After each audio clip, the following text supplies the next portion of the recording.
Alright mga kababayan, so palabas na po dyan si Mayor Isko para i-receive po itong mga donation para po sa lungsod ng Maynila. Ito po yung assorted na medical equipments, no?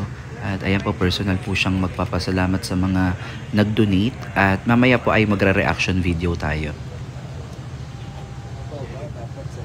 Yes, sabi niyo po yan. Ano ako marites ako nakakita. Narinig ko yung speech mo. Kagabi, pinapanood pa rin namin. So may visa pala yung transparency. Meron.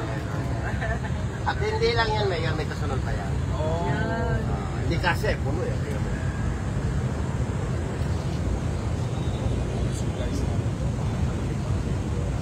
Ay, ganyan eh, kaliwat kanan, gamit ko. Salamat sa Diyos. Kuhan po yan, sterile na gloves, non-sterile, saka hypoallergenic tape. Namit yun na ba yung aming Yes. director ng MSD? Salamat po.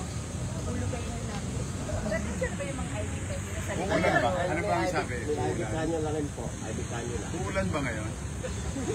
Pabasahan niyo si Mr. and Mrs. ko para dumami. Thank you very much. Marami pa yan, Yorming. Isusunod ko po.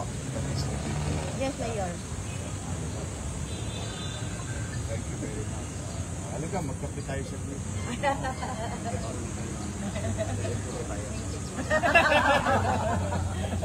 Libre, libre pickups dito. Alam mo yun. Nung makita kita nag-speak, kaya ito na na naalala. Di mabisa. Pagkatapos ho niya ng Tacloban, mag-deliver siya bukas sa Tacloban, babalik yan, baka yung naiwan doon, baka maibalik din natin. Next. Thank you. Oh, good morning.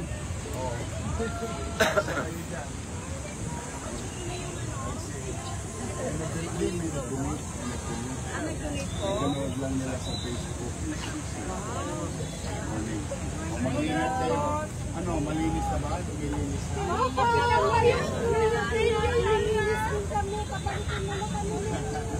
Dandahan. Kailangan. Medyo very challenging ang city of Manila. Physically and fiscally. We are, I don't want to sugarcoat anything. Let's just focus and accept the problem. Because in problem solving, acceptance is the key. It's the first step. Ang tanong, may problema ba? Meron. Ang tanong, may solusyon ba tayong gagawin? Yes. Together, all of us here, may halaga ang bawat isa sa inyo. Saan mang ahensya, bureau, departamento kayo napapabila. Hindi kayo nailagay dyan nang wala lang.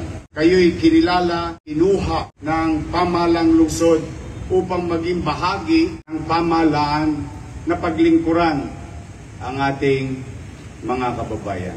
So napakalaking blessing mga kababayan ang dumating ngayon sa lungsod ng Maynila kung saan nakatanggap nga po ang ating butihing mayor na si Mayor Isko Moreno Dumagoso ng donation mula sa Alves na may dala-dala pong isang truck ng assorted medical equipments na naglalaman po ng mga gloves, mga non-sterile at sterile na gloves na ginagamit talaga na basic needs sa mga ospital.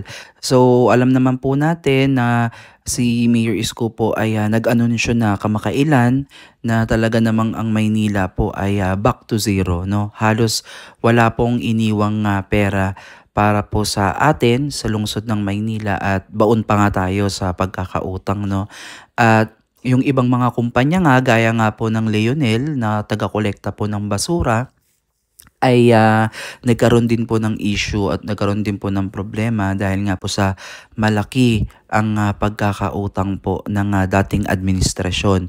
Ngunit sa kabutihang palad, sa pakikipag-usap at pagiging transparent po ni Mayor Isko ay unti-unti na pong bumabalik, no, yung mga nakasama natin noong panahon na si Yorme po yung umupo nung unang termino niya bilang isang alkalde ng Maynila.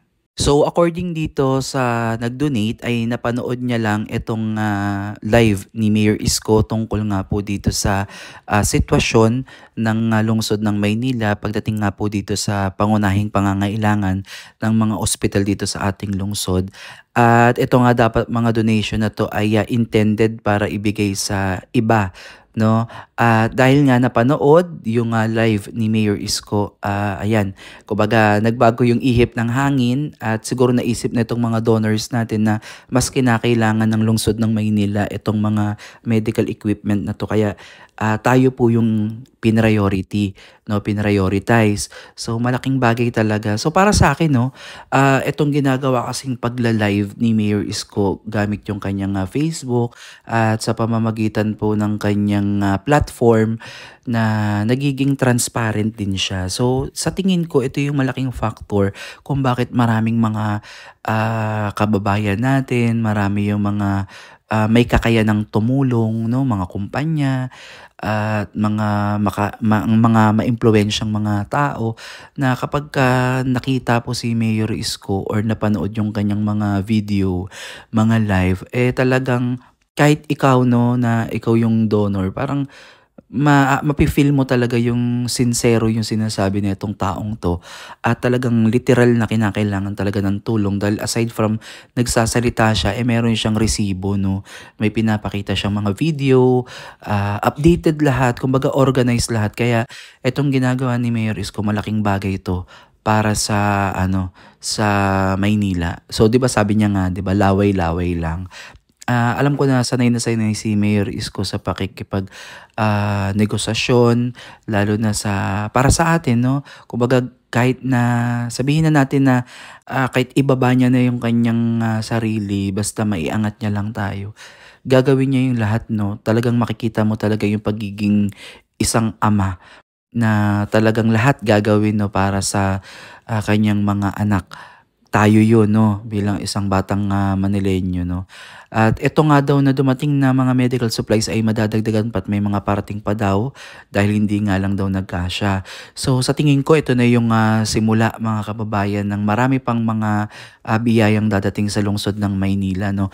At inaasahan na din natin yan dahil nga sa pag-upo ni Mayor Isko ay babalik na naman yung kumpiyansa, yung tiwala ng mga kababayan natin na umalis sa Maynila dahil sa nakaraang administrasyon.